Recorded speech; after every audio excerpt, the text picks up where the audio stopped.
15 นาทีประมาณเนาะประมาณ11 โมงครึ่งจะยุบเอายอดเจ็ดเป็นมาเก็ตเลยก็ญาติโยมเราให้กติทำเนาะส่วนเลยพอถึงเลยก็รวมกันให้กติทำว่าปีเก่าพันไปปีใหม่มาแล้วเขาเสียจังใดคุ้มค่าว่าให้มีชีวิตมารอดมาได้อีกปีหนึ่งเนาะผู้คนรอดไปเพื่อจะคว้านไปแล้วเนาะถ้ายังมีชีวิตอยู่ยังมีอยู่แล้วเขาเสียจังใดต่อไปชีวิตไปเป็นกติทำไปเป็นปฏิบัติตามนั้น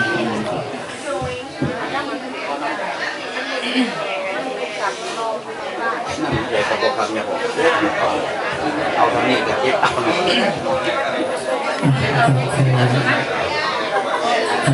ทางเจ้าว่าเป็นโอกาสอาตมาว่าให้ขอทำเป็นตนญาติโยมพอได้เป็นคนประดับสติปัญญาบ่ให้เสียเวลาที่ออกตนญาติโยมในสละเวลามีคุณค่าลงมาบำเพ็ญบุญกุศลในสลาพุทธธรรมอย่างนี้เพื่ออาตมาเองในนามตาคณะสงฆ์นี้จะขอนำเอาพระธรรมคำสั่งสอนขององค์ที่เด็จพระบรมศาสดามาสาธยายให้แก่คนญาติโยมฟังพอให้เป็นเครื่องประดับสติปัญญาสมควรแก่เวลาเป็นลำดับต่อไปนะโมตัสสะภะคะวะโตอะระหะโตสัมมาสัมพุทธัสสะนะโมตัสสะภะคะวะโตอะระหะโตสัมมาสัมพุทธัสสะนะโมตัสสะภะคะวะโตอะระหะโตสัมมาสัมพุทธัสสะทานันจะธรรมจริยาจะญาตากานาจัสสังฆโหอานาวัสสนิกัมมณีเอตัมมังกรุตตัมมังตีตี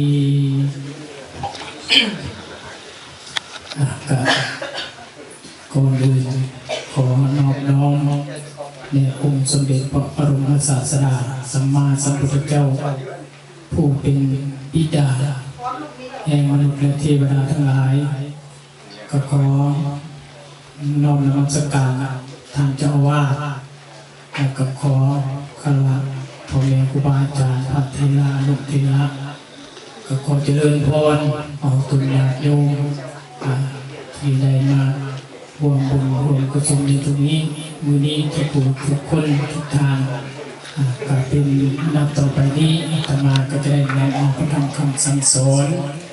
แห่งองค์สมเด็จพระบรมศาสดามาสาธยายบรรยายอธิบายให้แก่ออกตุญาติโยม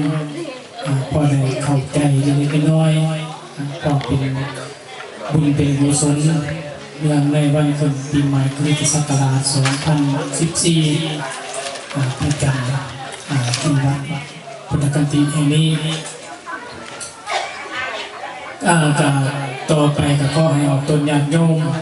นำตามสบายคันท่านที่ดีที่คุณบ่ได้ดังกันอันนี้เป็นคำสุภาษิตที่ปราชญ์อาจารย์ท่านได้อธิบายไว้ดังมื้อนี้ก็เป็นมื้อขึ้นปีใหม่พอดีพวกเข้าเกิดใหม่ปีเก่ากายไปแล้ว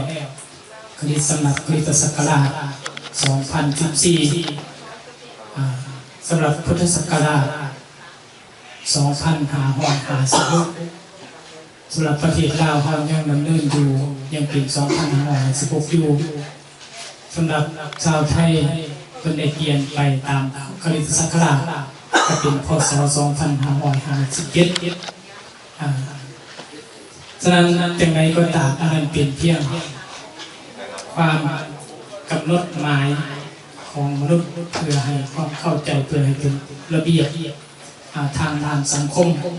แต่สิ่งสำคัญคือธรรมะเอาสอบเอาธรรมะมาประดับจิตให้เหมือนดวงแก้ว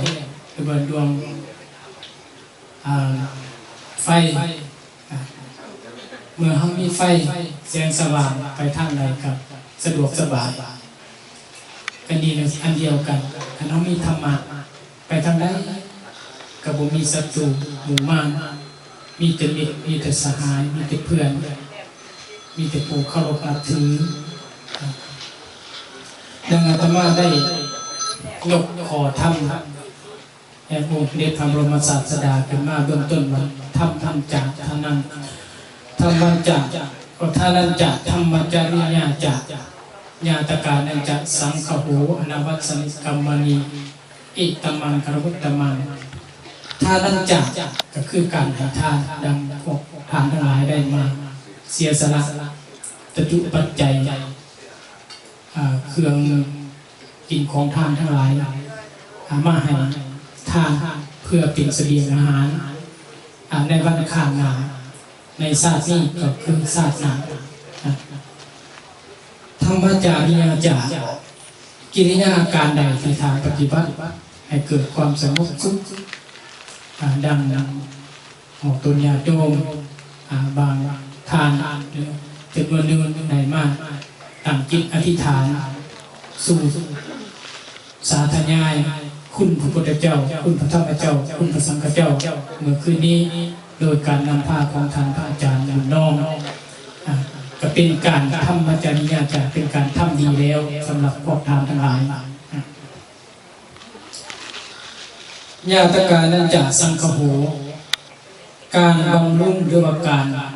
ช่วยเหลือญาติอันนี้ก็เป็นปกติสำหรับผู้มีคุณธรรมทั้งหลายเมื่อเขามีการเป็นอยู่ที่ดีแล้วยอมเกื้อกูลแก่ญาติ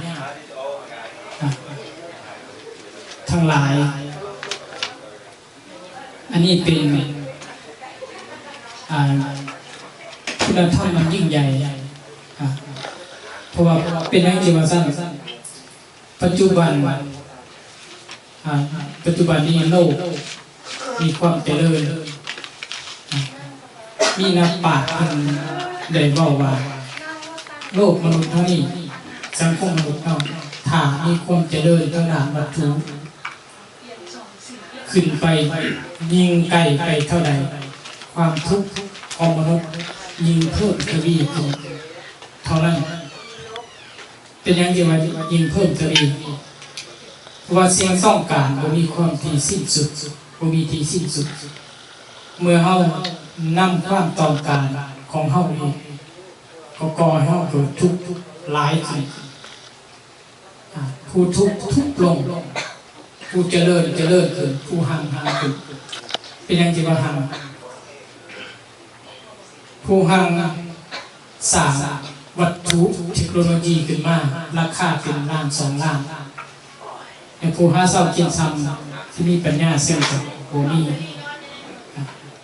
อันนี้ผู้ห่างไปขายเงินอะไรให้แต่เพิ่มทวีขึ้นผู้ห่างผู้ทุกข์โบนี่มันในการงานเขาก็บ่อยากได้คนขึ้นเดียวนี่เพราะว่าเทคโนโลยีเขามาช่วยลดการต้นทุนการผลิต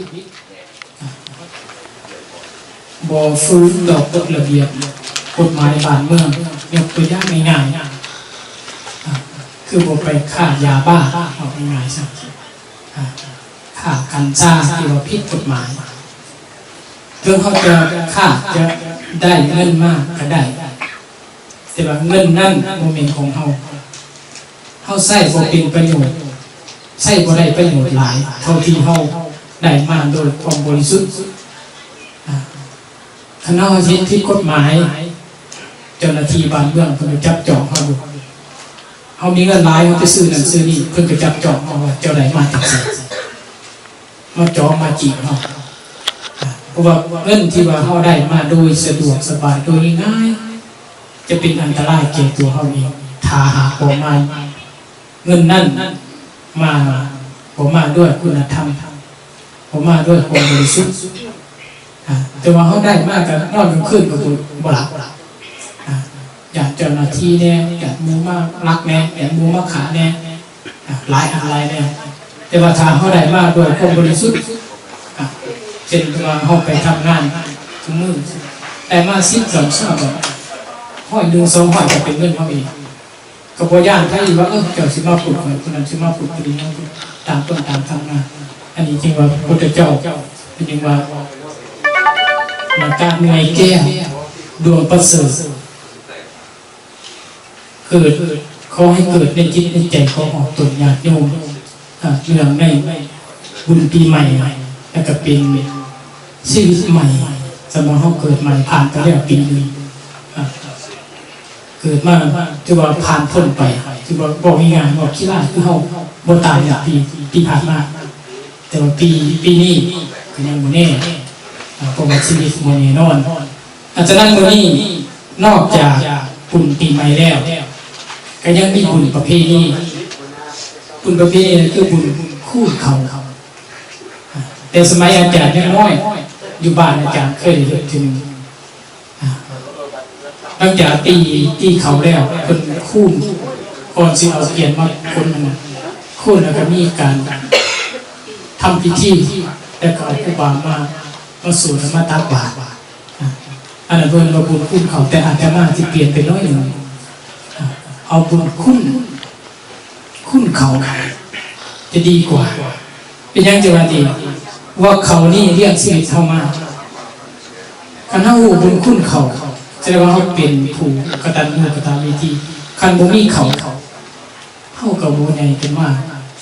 เพราะว่าส่วนร้ายแล้วประเทศลาวเฮาคนลาวเฮากินเขาแต่ไปกินมันน้อยนึงก็ยังบ่อิ่มยังบ่แล้วกินข้าวเจ้ายังบ่แล้วเขายังเด็ดใส่จะปั่นมันบ่อิ่มไหนไปแล้วนั่นว่าบุญนี้เฮามาเอาว่าว่าบุญคุ้นเขาจะดีกว่าบุญคุ้นเขาอันนี้ก็เป็นบุญประเพณีอย่างหนึ่งก็ขอให้เฮาชาวพุทธทั้งหลายสืบต่อบุญอันนี้พระพุทธเจ้าว่าเฮาทำสิ่งใดแต่ก็ตามที่บ่เป็นโทษต่อคนอื่นต่อสังคมสิ่งเหล่านั้นให้ทำไปถึงว่าจะบ่เป็นที่นิยมก็ตามแต่มันเป็นคุณธรรมก็ขอให้พวกเราดำเนินต่อไปฉะนั้นใน